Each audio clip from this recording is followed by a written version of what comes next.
Okay, this video is meant to give you some hints on page 141, number 2.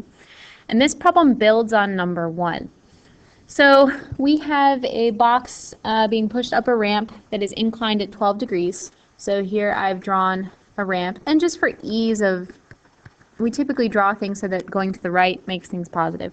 So my ramp is going up 12 degrees. I have a box starting from rest at the bottom. And let's see, did they tell us the mass of the box? I don't know that they said the mass of the box. Oh, they did. Sorry, I found it. And the mass is 35.0 kilograms.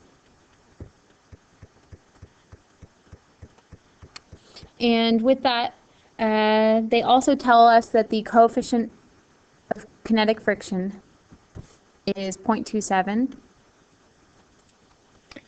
And they tell us a couple of forces here. So we always know that we have gravity. So I'm going to just draw that in. And you guys can find that by doing mass times acceleration. And we also know that there is a force of a pull. Now here's the hard part. They're pulling at an angle of 25 degrees with respect to the incline. So instead of being with respect to the horizontal, which means pulling the angle up from the horizontal, we're doing it with respect to the incline. So imagine this is your new horizontal, and instead of pulling straight up like this, they're pulling at an angle of 25 degrees with respect to, so if this is the kind of dotted line, they're pulling at an angle of 25 degrees with respect to that, the incline. So they're really pulling like that. And they told us that they're pulling with 185 newtons. And let's get some other forces in here.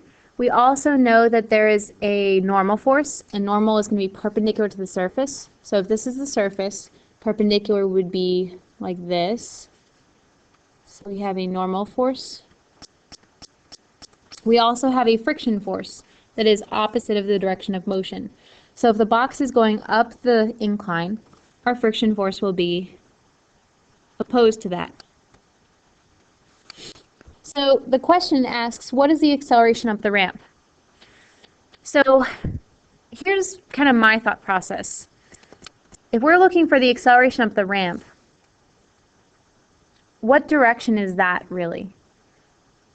Well, just like all of our other ramp problems, we're going to rotate our x-axis to match up with normal force and friction force. So really we're looking for acceleration in the x direction. Well, that means that we need to find the net force in the x direction. Well, in order to find the net force in the x direction, look at what forces are in that direction. We have friction, so we need to find friction. So this kind of sets a lot of things in motion. We need to find friction. We also need to know the force due to gravity in the x direction, so we need to break that into components. We also need to know the force of the pull in the x direction. These two are relatively easy to get because they tell us the force of the pull, they tell us the angle. You can break that in components. FGX is also relatively easy. Draw your diagram and remember the angles with respect to the y. So you can do that.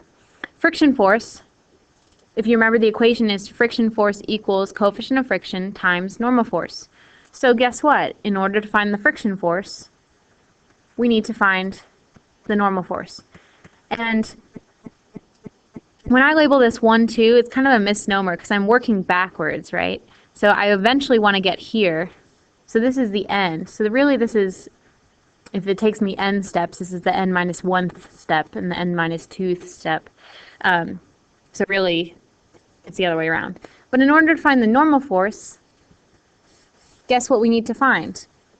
We need to find the net, basically all the forces in the y, because I know that there's equilibrium in the y, so F net y has to be 0. Well, look at all the forces that are in the y direction. We have normal force. We also have force of gravity in the y direction. We also have force of the pull in the y direction. So just like here, FGY and F pull Y are relatively easy to get. If you set all these adding up to 0, normal force is relatively easy to get. And so that really leaves us with a plan. So I'm going to erase these 1, 2, 3s, but I just wanted to talk through how you need to think about problems, and this is really what makes a good problem solver. You think, what do I need? Well, I need acceleration. So in order to do that, what do I need to find first? Well, in order to get that, I need this. In order to get this, I need this. In order to get this, I need this. In order to get normal force, I need all this other stuff, FGY and F pull Y. So the first thing you need to do is to break this into components. Find FG, break it into components, and then work from there. So you're going to find components, and since it's kind of the end, I won't bother with making this skinny. All your components first for FG and F pull, which means you need to find FG, which hopefully you've done that so many times now, and then work all the way up. So this is a complex problem, but it requires really critical thinking skills. And if anything else, out of math and out of physics, that's really what you need to learn, is how to problem solve. And so I hope you guys are becoming better problem solvers.